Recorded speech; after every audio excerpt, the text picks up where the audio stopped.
Dear friend, आज आपको chapter first की कंटिन्यूटी में मैं डिस्प्लेसमेंट रिएक्शन एनसीईआरटी बुक से समझा रहा हूँ।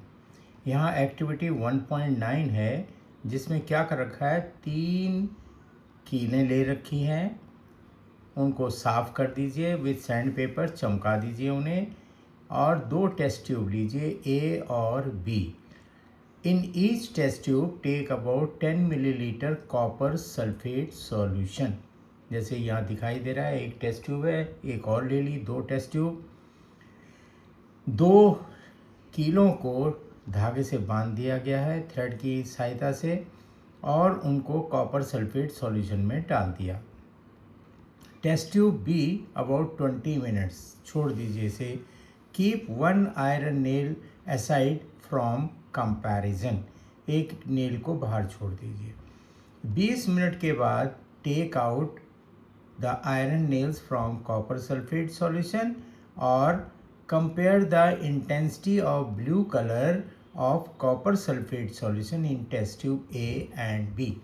अब टेस्ट ट्यूब बी में हमने नेल डाली थी कॉपर सल्फेट का सॉल्यूशन, और नेल के ऊपर जो रंग है उसको टेस्ट ट्यूब ए के साथ, जिसमें हमने खाली कॉपर सल्फेट लिया था, इनको कंपेयर करिए। Compare the colour from iron nails dipped in the copper sulphate solution with 1 kept aside. और इस जो इसके अंदर हमने डाला, कॉपर सल्फेट के अंदर 2 कीलें डाली थी, उसके ऊपर चेंज हुआ रंग, और जो कील हमने बाहर छोड़ दी थी उनको आप ज़रा कंपेयर करिए। तो आप सीधे कहेंगे कि सर, जो कील बाहर थी उस पर तो कुछ नहीं हुआ, लेकिन जो कीलें अंदर थी उसमें आपने देखा होगा iron nail taken out from copper sulphate solution has brown colour deposition, उसके ऊपर ब्राउन कलर की डिपोजिशन हो गई है। कॉपर सल्फेट जो टेस्ट ट्यूब ए में था उसका कोई रंग चेंज नहीं हुआ, लेकिन टेस्ट ट्यूब बी के अंदर उसका रंग फीका पड़ गया। तो क्यों हुआ ये, इसके लिए सोचें। Why does the iron nails become brownish in colour and the brown colour of copper sulphate solution fade.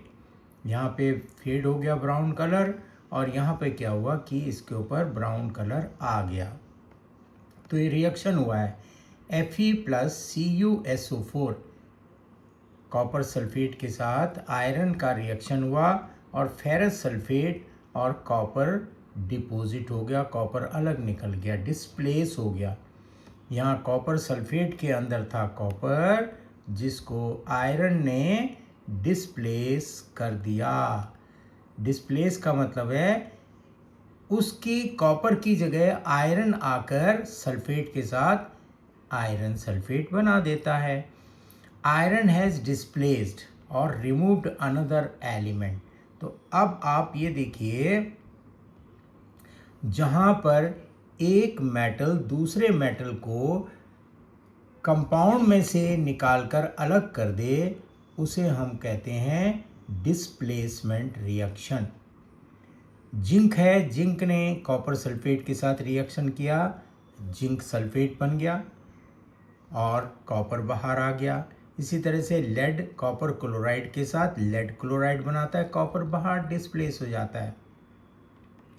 तो यहाँ पे देख रहे हैं, आयरन ने कॉपर सल्फेट में से कॉपर को डिस्प्लेस कर दिया, जिंक ने कॉपर सल्फेट में से कॉपर को डिस्प्लेस कर दिया, और लेड ने कॉपर क्लोराइड में से कॉपर को डिस्प्लेस कर दिया। इन तीनों रिएक्शन में क्या हो रहा है, one metal is displacing the another metal. अब एक्टिविटी होती है इनकी मेटल्स की। अगर एक्टिविटी सीरीज आप देखें तो पढ़ा होगा आपने 8th क्लास में भी, 9th में, कि कुछ मेटल बहुत एक्टिव होते हैं और कुछ बहुत कम होते हैं। तो इसी उसमें iron is more reactive than copper, zinc is more reactive than copper, and lead is also more reactive than copper. तो zinc and lead are more reactive elements than copper, they displace copper from this compound. अब जरा ये तो single हुआ, एक ही metal वहाँ से displace हो गया।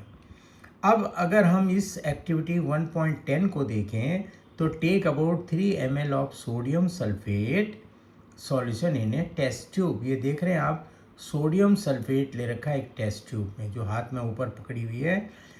इन another test tube take about 3 ml of barium chloride, और दूसरी टेस्ट ट्यूब जो खड़ी है सीधी उसमें बेरियम क्लोराइड डाल रखा है।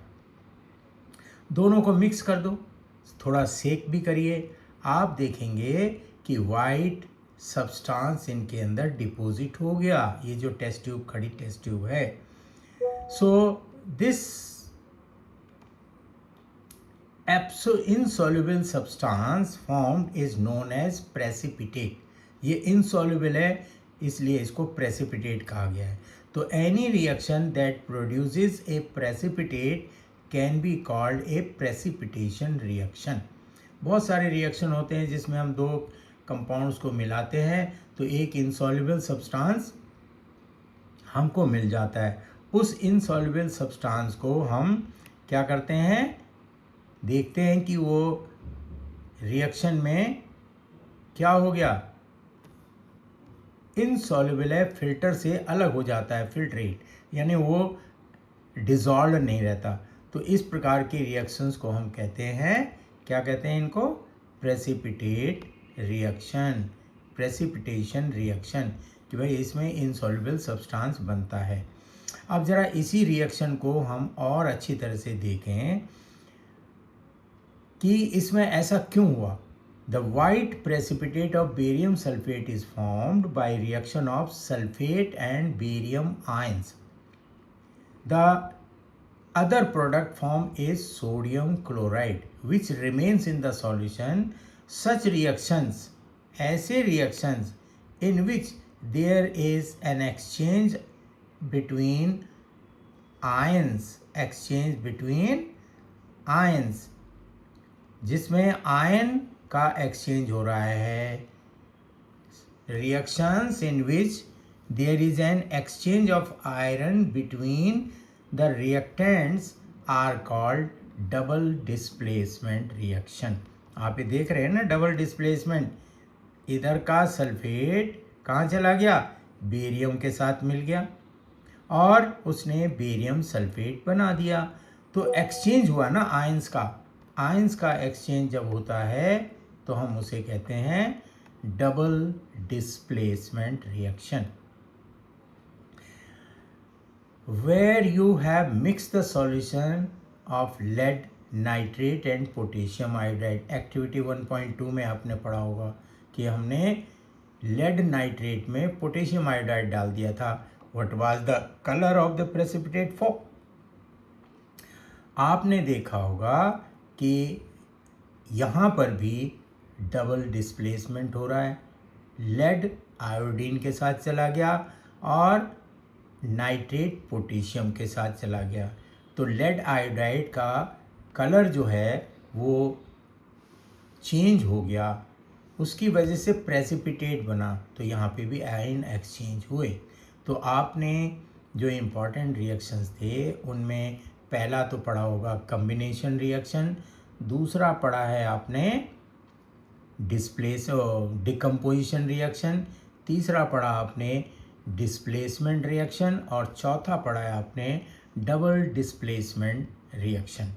अब इसी के साथ में एक और टाइप के रिएक्शन होते हैं जिनको बोलते हैं रिएक्शन ऑक्सीडेशन एंड रिडक्शन। आप चाइना डिश में कॉपर पाउडर लीजिए, कॉपर पाउडर का कलर थोड़ा ब्राउनिश होता है, कॉपर का तो आप जानते हैं, और उसको हीट करिए। ही इस तरह का अरेंजमेंट जो 1.10 में दिखा रखा है, इसमें क्या हुआ, कॉपर ने एयर की ऑक्सीजन से रिएक्शन करके कॉपर ऑक्साइड बना दिया और इस कॉपर ऑक्साइड के बनने से इसका जो कलर है वो चेंज हो गया। Surface of copper powder becomes coated with black copper oxide. ये जो कॉपर ऑक्साइड बना है ये ब्लैक कलर का हो गया। तो जो ब्राउनिश थे उसके ऊपर ब्लैक कलर हो गया। ऐसा क्यों हुआ? This is because oxygen is added to copper and copper oxide is formed. If hydrogen gas is passed over this heated material, जो CuO है उसके ऊपर हम हाइड्रोजन गैस को किसी ट्यूब के द्वारा लाकर उसमें मिक्स करें और हीट कर दें तो कॉपर और वाटर फिर से प्रोड्यूस हो जाते हैं। वाटर तो वेपर्स के रूप में निकल जाएगा। कॉपर पाउडर जो हमने चाइना डिश में यहाँ लिया था वो वापस अपनी जगह वापस आ गया। If a substance gain oxygen during a reaction, किसी भी रिएक्शन में अगर आप ये कहें कि उस सब्सटेंस ने क्या करा है, ऑक्सीजन को गेन करा है, तो it is said to be oxidised. Oxygen उसमें ऐड हो गई तो ऑक्सीडाइज हो गया। इफ़ द सब्सटेंस लूजेज, और अगर सब्सटेंस लूज करता है ऑक्सीजन को किसी भी रिएक्शन में, तो उस रिएक्शन को हम कहेंगे, क्या कहेंगे उसको, रिडक्शन। अगर ऑक्सीजन का गेन हो रहा है तो ऑक्सीडेशन। अगर ऑक्सीजन उस कंपाउंड में से निकल रही है तो रिडक्शन। जैसे कि नीचे दिखाया गया है, अगर आप ध्यान से देखें, ये जो है copper oxide plus hydrogen heat करके कॉपर और वाटर प्रोड्यूस होता है। तो यहाँ पर जो एरो लगाया हाइड्रोजन से वाटर बनने में, हाइड्रोजन में ऑक्सीजन ऐड हो गई इसलिए इसको ऑक्सीडेशन बोलते हैं। और कॉपर में से ऑक्सीजन निकल गई तो रिडक्शन कहा गया है। आप ध्यान से समझ लो, addition of oxygen is called oxidation and removal of oxygen is called reduction।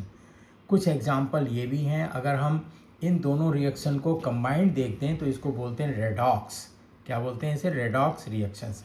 जैसे zinc oxide plus carbon gives you zinc plus carbon monoxide. तो यहाँ पर क्या हुआ, कार्बन ने ऑक्सीजन गेन की है तो कार्बन का ऑक्सीडेशन हो गया।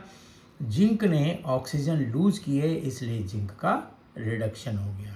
इसी तरह से manganese oxide plus hydrochloric acid, इसमें बना मैंगनीज क्लोराइड और वाटर और क्लोरीन। यहाँ आप देख रहे हैं कि ऑक्सीजन किसने छोड़ी है, मैंगनीज ने, तो मैंगनीज का हो गया रिडक्शन। और गेन किसने करी है, HCl में से Cl बाहर निकल गया, हाइड्रोजन ने गेन की है तो हाइड्रोजन H2O में चेंज हो गया HCl, तो इसको हम कहेंगे ऑक्सीडेशन। सो इन रिएक्शन 1.31 जो है, अभी हमने जिंक प्लस कार्बन वाला था उसके बारे में बताया गया है कि carbon is oxidise to carbon monoxide and zinc oxide is reduce to zinc. और दूसरा रिएक्शन जो था जिसमें MnO2 प्लस HCl था, उसमें आप देखिए HCl इज ऑक्सीडाइज, HCl में ऑक्सीजन ऐड हो गई और क्लोरीन बाहर निकल गई, वेरेज MnO2 का रिडक्शन हुआ, ऑक्सीजन उसमें से निकल गई है। From the above examples we can say that if a substance gains oxygen और loses hydrogen during a reaction it is oxidized.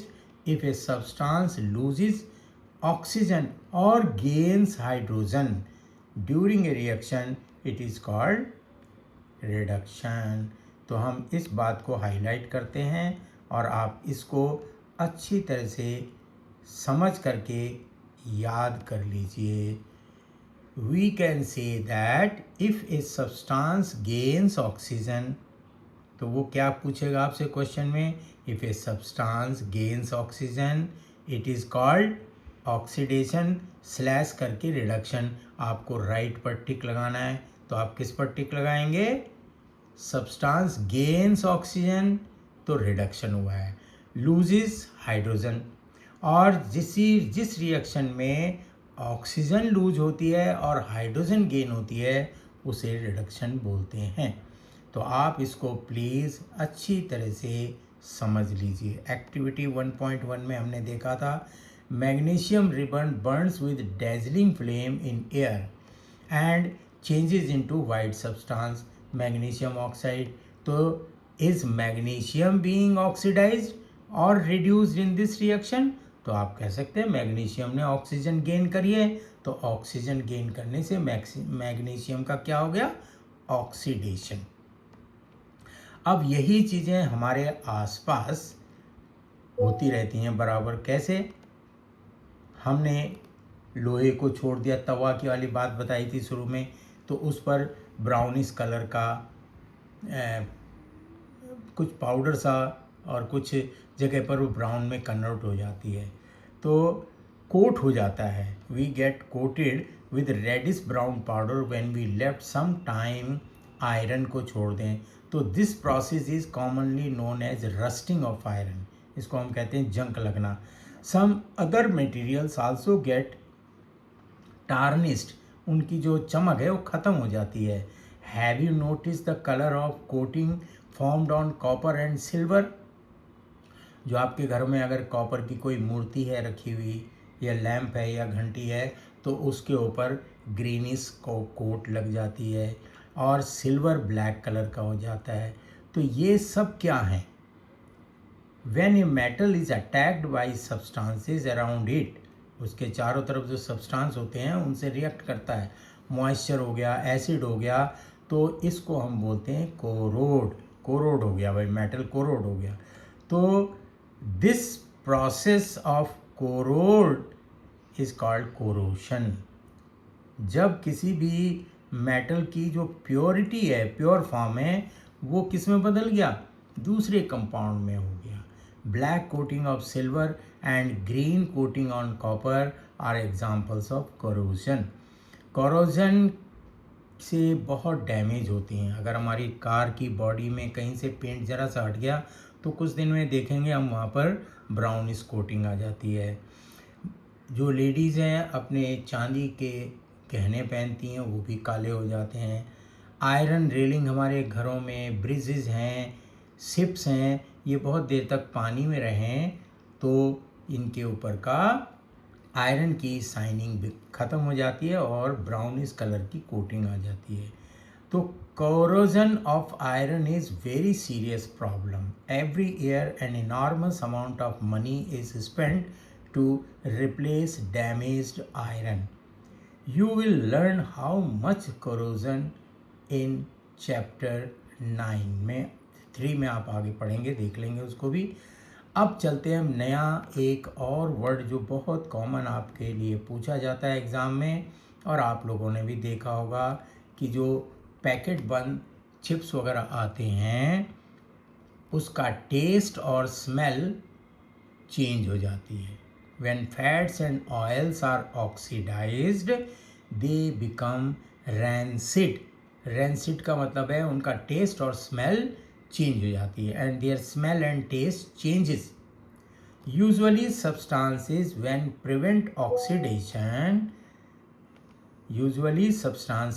prevent oxidation यानी antioxidant are added to food containing fats and oil.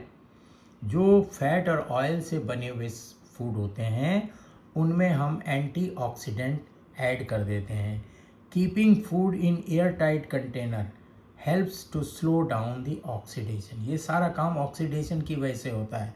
Do you know that chips manufacturer usually flush bag, वो जो bag होते हैं आपके chips के, वो एक गैस होती है जिसका नाम है नाइट्रोजन, उसको इसके अंदर भर देते हैं। आपने देखा होगा जब आप उसको खोलते हैं तो चिप्स थोड़े होते हैं और गैस ज़्यादा होती है, तो वो इसलिए होती है कि वो गैस ऑक्सीडेशन से इन चिप्स को बचा ले। तो जो गैस है नाइट्रोजन इनके अंदर भरी जाती है। नाइट्रोजन से हमको कोई हानि नहीं होती। नाइट्रोजन अबाउट 78% है नेचर में। हम हर समय उसको ऑक्सीजन के साथ अंदर लेते रहते हैं और बाहर छोड़ते रहते हैं। तो ये आपका फर्स्ट चैप्टर कंप्लीट हुआ। इसमें आपको अब मैं